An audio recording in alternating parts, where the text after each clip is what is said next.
Belval apporte déjà une réponse originale en matière de logement, puisque 50% des espaces sont publics et sont accessibles aux personnes qui vivent et qui habitent et qui travaillent à Belval. Pour Belval Sud et pour Messerschmelz, on va étudier encore des solutions plus circulaires.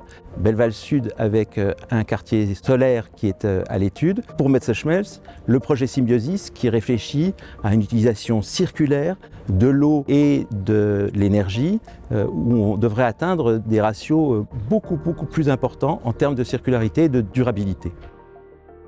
Une tiny house, c'est une très petite maison qui peut être intéressante, notamment pour des jeunes, par exemple, qui n'ont pas encore les moyens d'acquérir un logement important, un grand logement, ou des plus âgés qui ont envie de se débarrasser de leur grande maison unifamiliale. La tiny house nous montre qu'on peut aussi créer de la densité à travers une petite granularité, donc des unités comme des petites maisons collées les unes aux autres. On n'est pas obligé, comme ce qu'on voit aujourd'hui, de construire des très gros buildings pour créer de la densité.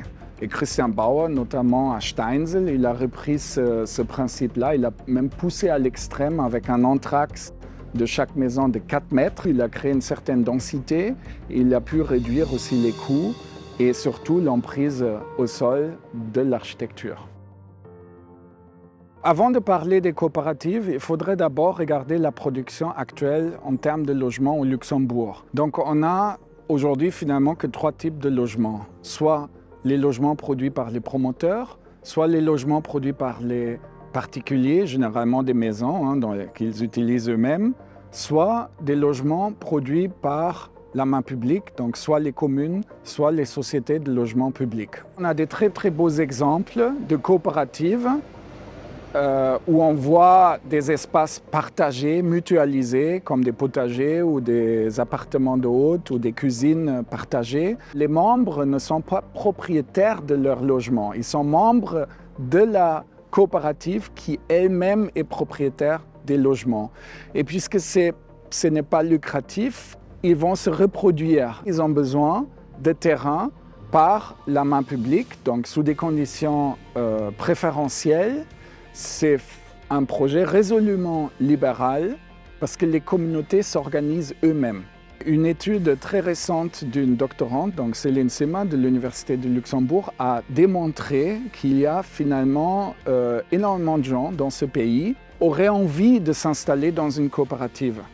Donc cette société, bien évidemment, elle est en perpétuelle transformation, elle s'internationalise et puis il y a aussi les jeunes qui n'ont plus les mêmes intérêts en termes de propriété ou la même vision, ma maison, mon jardin, ma voiture. Et donc ils peuvent s'imaginer de construire et de vivre ensemble dans une coopérative, dans une communauté à but non lucratif. Alors l'architecture flexible, c'est un très vieux sujet. Et en même temps, nous avons été confrontés au XXe siècle par ce qu'on appelait le fonctionnalisme. Donc le fonctionnalisme voulait justement attribuer une forme à une fonction. Et donc souvent, le bâtiment était figé et ne pouvait plus évoluer avec les usages qui, par définition, changent au cours du temps. On pourrait donner comme exemple l'immeuble haussmannien, qui a, au cours de l'histoire, accueilli d'autres fonctions que le logement à partir du premier étage, aussi des bureaux, etc. etc.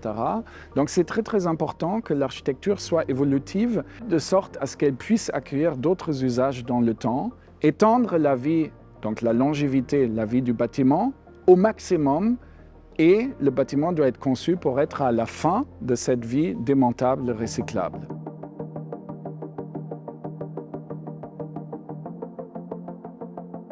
Déjà à Belval Sud, on va tester de nouvelles façons d'habiter. On a réservé pour l'instant jusqu'à 3 sites où pourraient s'élaborer 3 Baugruppe ou une forme équivalente où les habitants sont invités à construire une maison commune avec des espaces communs et des espaces privatifs pour chaque famille et où il est prévu que les familles vivent ensemble et échangent des services. Pour ce qui est de Messerschmelz, évidemment, tout le processus de participation citoyenne comprend également cette question de la façon d'habiter.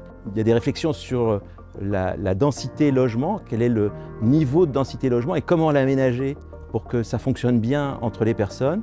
Et puis il y a cette réflexion sur quelle est la taille idéale aujourd'hui d'un logement à Luxembourg pour permettre à une famille, un couple, un enfant, 2 enfants, 3 enfants, de vivre avec une certaine aisance, sans avoir peut-être les standards qui ont prévalu jusqu'à présent à Luxembourg.